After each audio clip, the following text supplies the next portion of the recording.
teriak histeris Nadia di ruang rawat. Kakinya dibalut lapisan perban dan juga gift. Apa yang sebenarnya terjadi, Nat? Semalam kamu kemana? Tanya Ros. Aku menunggu suamimu. Aku ingin kasih perhitungan ke dia, ucap Nadia sambil meringis kesakitan. Kenapa sih? Sampai segitunya? Lagian Mas Satrio pun gak menemui kamu. Dan kamu malah ketabrak mobil. Sudahlah, jangan banyak memfitnah orang, ucap Ros. Aku sama sekali gak fitnah, Ros. Aku malah mau selamatin rumah tanggamu dari pelakor kecil itu, ucap Nadia.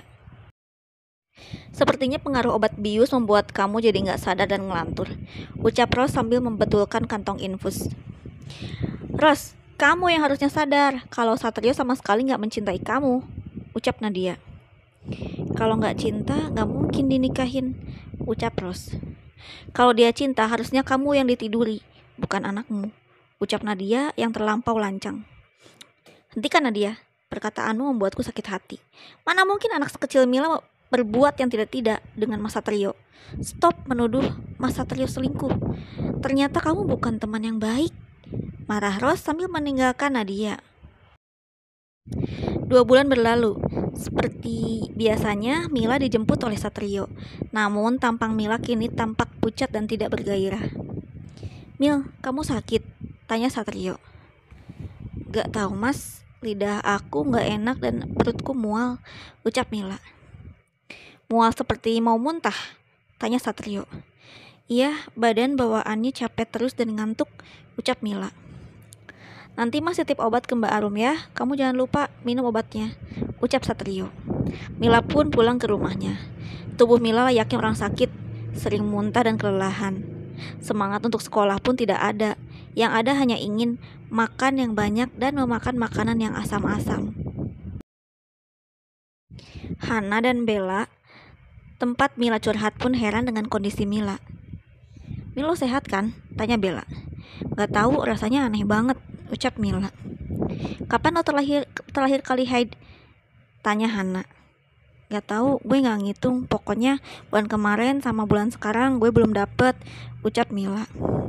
Coba nanti lo beli test pack, nanti kita anter deh, ucap Bella. Buat apa sih, kan gue gak hamil. Kata Mas Satrio, gue cuma asam lambung doang, ucap Mila membantah. Apa dia nanya kapan lo terakhir haid? Apa dia nanya lo punya riwayat penyakit asam lambung? Tanya Bella. Ya enggak sih, cuma dia kasih obat dan bilang jangan banyak makan asam dan pedas-pedas. Padahal makanan asam sama pedas itu yang lagi gue pengenin sekarang-sekarang, ucap Mila. Tuh kan bener, jangan-jangan si Mila hamil, ucap Hana cemas. Ih, dasar kalian kalau ngomong kemana aja, ucap Mila. Sepulang sekolah, Mila, Hana, dan Bella pergi ke apotek. Mereka dengan malu-malu membeli test pack dengan berbagai jenis. Banyak banget sih belinya, ucap Mila. Ya kan biar tahu yang akurat itu yang mana, ucap Hana. Besok pagi jangan lupa ya dipakai, dan kalau garis merahnya ada 2 berarti lo hamil, ucap Bella mengingatkan. Semoga gue gak hamil, soalnya gawat banget kalau gue hamil dalam keadaan masih sekolah, ucap Mila ketakutan. Nancy dan Nadia di satu taman bertemu tanpa sengaja. Mereka membahas tentang dokter Satrio yang berselingkuh. Satrio itu licik sekali, ucap Nadia. Saya sempat dijenguk dokter Satrio pada saat saya mengalami luka parah akibat siraman air panas kala itu. Dia datang bersama gadis muda yang bernama Mila. Dia bilang Mila adalah calon istrinya. Jujur aku kaget. Dia juga bilang kalau Mila adalah anak dari Suster Ros, ucap Nancy. Jadi secara gamblang dia bilang seperti itu sama kamu? Tanya Nadia.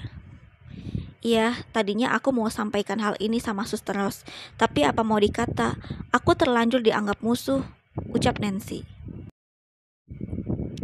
Kalau gitu, kita sampaikan hal ini sama Ros sebelum terlambat, ucap Nadia. Di waktu yang tepat, di saat Satrio tengah bekerja dan Ros masih di rumah karena kebagian dinas malam, maka Nancy dan Nadia datang ke apartemennya. Ros yang tengah rapi-rapi rumah didatangi kedua wanita itu. Ros membuka pintu karena bel sedari tadi berbunyi. Hai Ros, sapa Nadia. Boleh kita masuk, Suster? Tanya Nancy. Khusus untuk Nancy sepertinya tidak aku persilahkan masuk, ucap Ros kejam. Dia adalah kunci dari apa yang akan kita bahas hari ini, Ros, ucap Nadia menggebu. Apa yang mau kalian bahas? Tanya Ros. Kita mau bahas Satrio, ucap Nadia. Silahkan masuk, ucap Ros. Mereka duduk di sofa dengan disuguhi minuman seadanya. Ada apa lagi dengan Mas Satrio? Tanya Ros. Jadi gini, waktu itu saya sempat dijenguk oleh Dr. Satrio. Dia datang bersama gadis yang bernama Mila dan mengenalkan dia ke saya sebagai calon istrinya, menggantikan Anda, ucap Nancy. Ini pasti akal bulus kamu kan untuk lari dari tuduhan perselingkuhan yang sekarang kamu alihkan ke Mila? Marah Ros. Ros, kamu jangan marah dulu lah. Nancy ini cuma anak koas dan kalau tugasnya sudah selesai, pasti dia nggak akan ada sangkut pautnya sama kalian, ucap Nadia. Kamu berkata jujur atau bohong? Tanya Ros. Saya berani bersumpah dan memang itu adanya, ucap Nancy. Ros gemetar, dia masih tak menyangka dengan kenyataan itu. Satrio dan anaknya tega berbuat keji di belakangnya. Dalam keadaan emosi, Ros segera pergi ke rumah Bobby. Dia ingin memaki Bobby dan Arum yang tidak becus mengurus Mila, sehingga Mila tumbuh layaknya wanita murahan. Ros menjalankan mobilnya dengan sangat kencang, karena saat itu emosi Ros tidak terkendali. Hingga sampailah Ros di kediaman Bobby. Dia berteriak memanggil Bobby namun tak seorang pun keluar, hingga akhirnya dia naik ke kamar Mila dan dilihatnya Mila yang tengah berbaring. Bobby berdiri, Arum yang cemas dan dokter yang tengah memeriksa keadaan Mila saat itu. Dokter mendiagnosis adanya kanker pada paru-paru Mila, namun itu hanya perkiraan. Ros yang marah akhirnya luluh ketika melihat sang anak yang sedang sakit. Kamu sakit apa sayang? Apa yang kamu rasakan? Tanya Ros. Dokter memberi resep obat untuk kesehatan paru-paru Mila. Aku gak apa-apa mah, ucap Mila. Bobby, aku sudah pernah bilang sama kamu untuk berhenti merokok. Tapi kenapa masih aja ngerokok? Ucap Ros geram. Ya aku juga sedang berusaha untuk berhenti merokok, ucap Bobby. Ros mengajak Arum keluar dan berbicara empat mata. Arum tampak gugup dan sedikit ketakutan.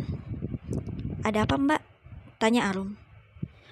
Rum, sempat beredar kabar katanya Mila selingkuh sama Mas Satrio. Apa kamu sudah tahu? Tanya Ros. Masa sih mbak? Mungkin itu hanya omong kosong saja, ucap Arum. Iya, aku pikir juga begitu. Kalau memang benar, entah apa yang harus aku lakukan, ucap Ros dengan wajah sedih. Mungkin yang dilihat orang, kedekatan Mila dan Pak Satrio sangat intens sekali. Jadi mereka menyangka kalau Mila dan Pak Satrio itu selingkuh, ucap Arum menutupi. Baiklah, kalau nggak ada apa-apa. Untung saya bicara sama kamu. Kalau enggak, kayaknya Mila sudah habis aku maki. Ya sudah, aku titip Mila ya. Aku pamit pulang dulu, ucap Ros. Ros pun keluar dari rumah Bobby. Namun Arum masih menyimpan sedikit kecemasan tentang Mila. Apa yang orang katakan memang benar adanya. Tapi aku gak tega kalau harus mengatakan kebenaran itu, batin Arum. Esok pagi, dalam keadaan sedikit lemas, Mila masuk ke toilet untuk mencomot test bag yang dibelinya waktu itu. Semua test bag dia buka dan dimasukkan ke dalam air seninya. Tak lama berselang, akhirnya test bag itu menunjukkan hasilnya. Hasil itu adalah